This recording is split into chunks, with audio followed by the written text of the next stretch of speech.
If you record or mix drums, one of the problems you run into is the drums can feel timid and sterile. You want this big, incredible vibe, but you get something that's kind of dull. Today, I want to share how 3 microphones changed the way I mix drums forever, and you'll hear for yourself how they add so much vibe to the drums. I've got 2 examples I want to show to you. One is more subtle, one is more obvious. Let's start with the obvious one. We're going to listen today, so put on your listening ears. I'm going to give you an A-B situation. A is the control, and then B, I've added something. See if you can guess what it is. If you're brave, leave a comment with your guess. Okay, here's the first listen. Here we go.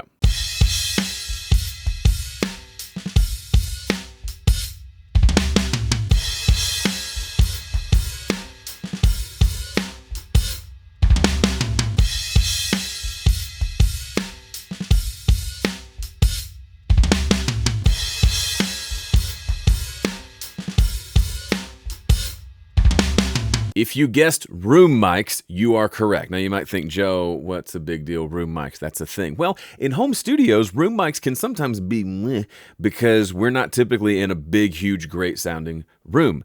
I've tried room mics in lots of different ways in my home studio, but I finally found one that makes me have the goosebumps, and I want to show it to you because it's honestly a little bit embarrassing the way I set it up, but you're going to love it. So the story is, here's the session. We recorded these drums here in this room. This is a room above my garage. It has slanted ceilings with that weird looking plywood thing, carpet on the floors, and treatment around the space. It doesn't sound bad. It's actually a pretty good recording room. Nothing amazing. It's just kind of a fairly big 20 by 20 foot room. Now, smaller rooms are going to be more problematic, but even this room being bigger, it's not like I sit here and say, ooh, drums sound amazing in here. Honestly, it's pretty loud when Tim's playing the drums. But this is the setup, and this is the view across the room from Tim's position. So I sit over here.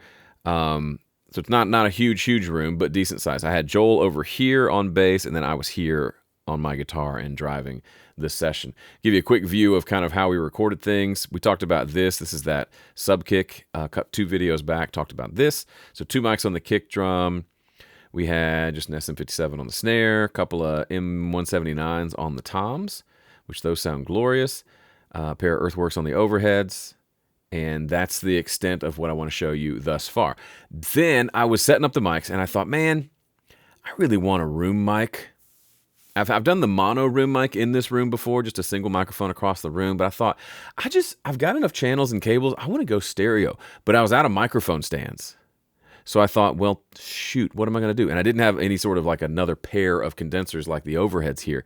What's a boy to do? Well, I found 2 microphones, 2 dynamic mics.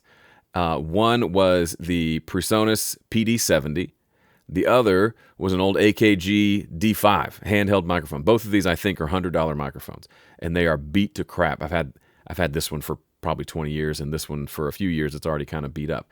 Then I decided, instead of putting them together in like XY, I wanted to put them nice and wide and facing away from each other so that they capture things from different sides and give me the most width out of this not terribly big room. So if you take a look at the picture of my studio, I put one of the microphones right here under this window. I think actually you can still see it. I think it's still sitting over there. Maybe not. Right here under this window, facing to the right. Remember, we're looking at it from the drummer's perspective. And then the other one, you can't quite see it over here, but this is a little TV stand, IKEA desk with a TV on it. I laid the other one right there facing the other way. So this one's facing to our left, this one's facing to our right. So you got this microphone over to the left, this microphone over to the right. Now they're different microphones, they have different sounds, I don't care. I just level matched them with setting the gain so that the snare was about the same volume in both, and we're off to the races. But what I want you to hear is what they sounded like. So here are the rooms by themselves, no processing on them.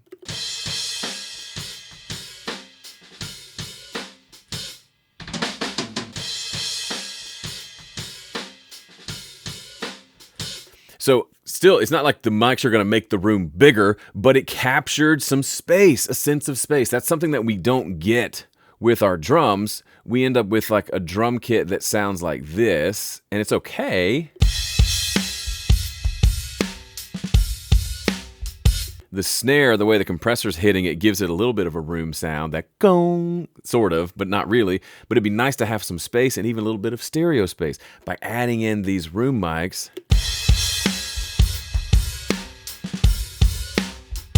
it's not this big, huge thing. It's not a big when the levee breaks room, but it's just a little bit of extra like tickle on your ears after like snare hits and kick hits and things like that. The way I process this, in case you're curious, I didn't want all the cymbals in them. So I just use this EQ to roll all the highs off and the lows. So it's just a mid-rangey thing. Crushed it to death with some EQ and ended up going from this sound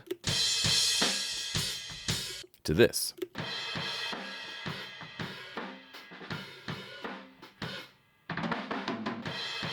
Just kind of gross. You could add distortion to that if you want, but that combined with everything else sounded real nice.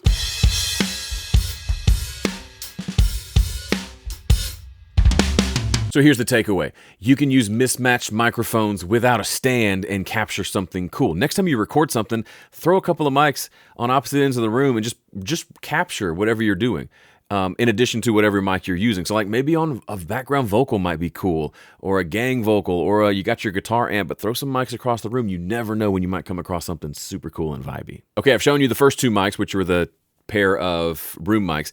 The third mic is more subtle, but it's one of my favorite things ever. You may have already noticed what it is if you've been paying close attention, but we're going to listen again. I'll give you an A and a B. A is the drums without this mic, and including the room mics.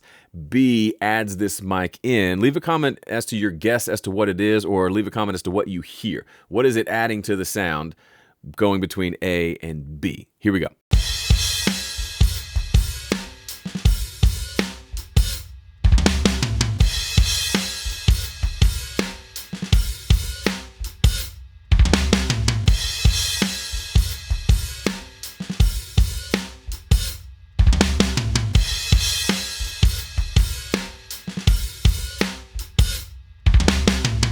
This one's tough. This one's more subtle. Let me make it a shorter loop, and let's just listen to just kind of the main groove without that fill at the end, and I'll do the same thing again, okay? Here we go.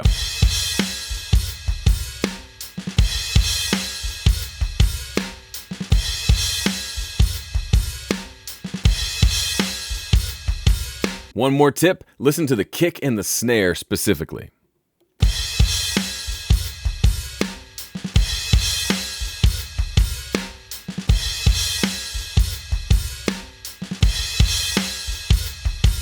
This is one of my favorite techniques, and I learned it a couple of years ago from actually my buddy Tim, who's playing drums on this, who is a monster drummer, played on tour with Keith Urban. He's a beast.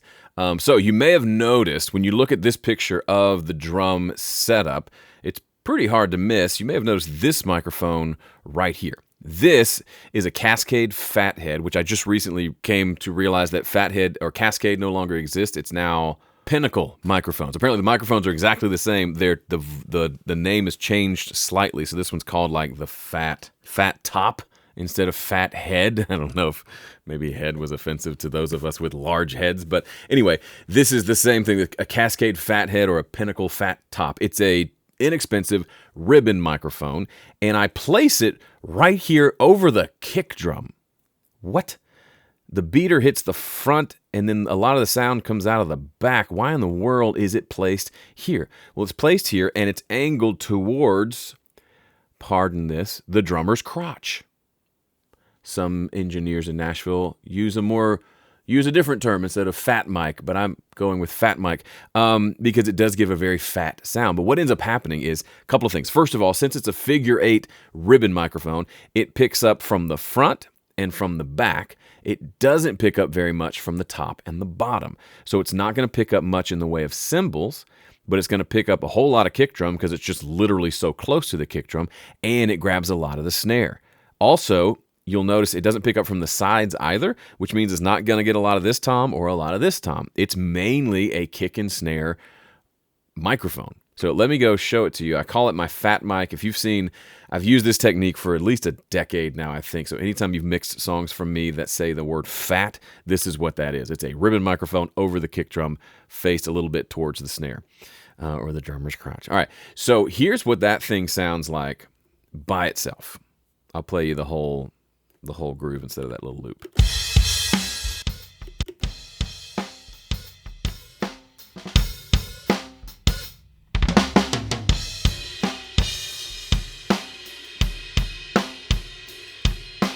It is literally an extra kick and snare mic. Like it doesn't pick up hardly any cymbals. It just gets kick and snare.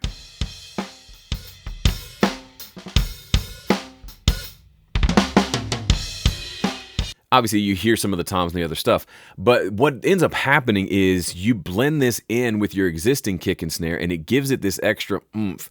It's like, for example, when I mix this drum kit without the fat mic, the kick and snare, I wanted to go real snappy so they cut through the dense guitars and vocals that are happening. But they end up sounding snappy, but they sound a little scooped, like there's not like a mid-range to them. Here's what that sounds like.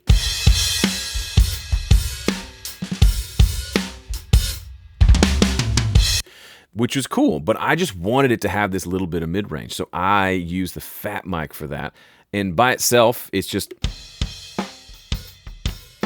a pretty thick-sounding mic. For this mix, I actually used this tri-comp, which is kind of a multi-band compressor of sorts, but it also has some saturation that's pretty aggressive, gives it some distortion. So I put that on, and then I EQ'd it so that it kind of retained a little bit of snap, and there was maybe a little bit too much mid-range here, but let me play that before and after of this without and with the plugins.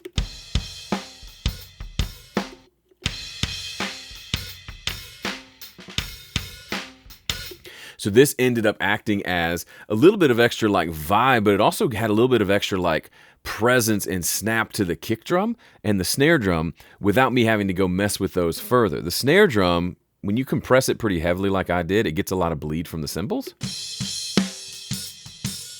So I couldn't go any heavier on the snare drum, but the fat mic with a little distortion, a little bump up here at like 2K. It's more present on the kick drum than the snare, but altogether, here's what I hear when I listen to this with and without the fat mic. When I turn the fat mic on, you end up getting the kick and snare come forward in a way that's not too aggressive and just feels like it fills out the vibe so much better. So here's without, and then I'll play with.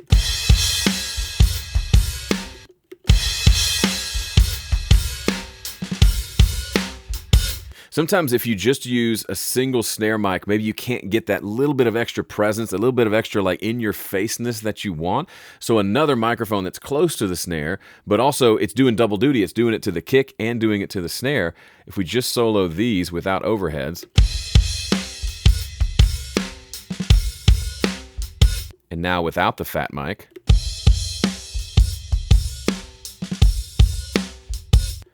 Pretty big difference, especially on the kick drum. Kick drum's a little muffled here, and snare is bright but not quite as snappy as I'd want to get it to really cut through the mix. But with this fat mic, it goes from this to this, and then that leaves us things like overhead just to add a little extra sparkle on the top, and then the rooms come in and give it some width and some vibe.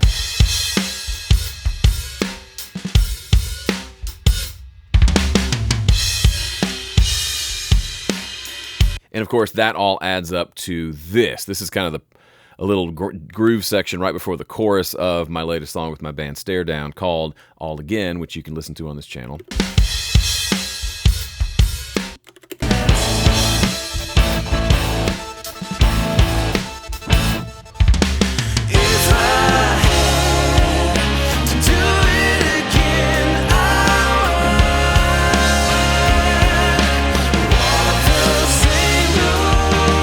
So the takeaway here, kind of the same as before. Don't be afraid to slap up a mic in a place that seems dumb. In this instance, I learned from Tim. He worked with an engineer who did this, and he liked it. So I tried it, and I've slowly modified the way I use it over the years. But it's a utility. Sometimes it's helping me with a kick. Sometimes it's helping me with a snare. Sometimes it's just adding more beef to the middle. It has all of those kind of built in based on the placement, and it works so wonderfully. By the way, do you want to mix this song? Come take my VIP community for a test drive, and you can mix it for free. Plus, you'll get access to these tracks, plus a full walkthrough of how I mix the song myself, monthly challenges that get you excited about making music, training to help you overcome any problems that you're facing right now in your music, and then a community to give you the support and encouragement that you need. Don't wait around. Come be a part of this community at homestudiocorner.com/VIP. All right, that's it for today. If you want to hear this song in its entirety, here's the release. Thanks for watching. I'll see you next week.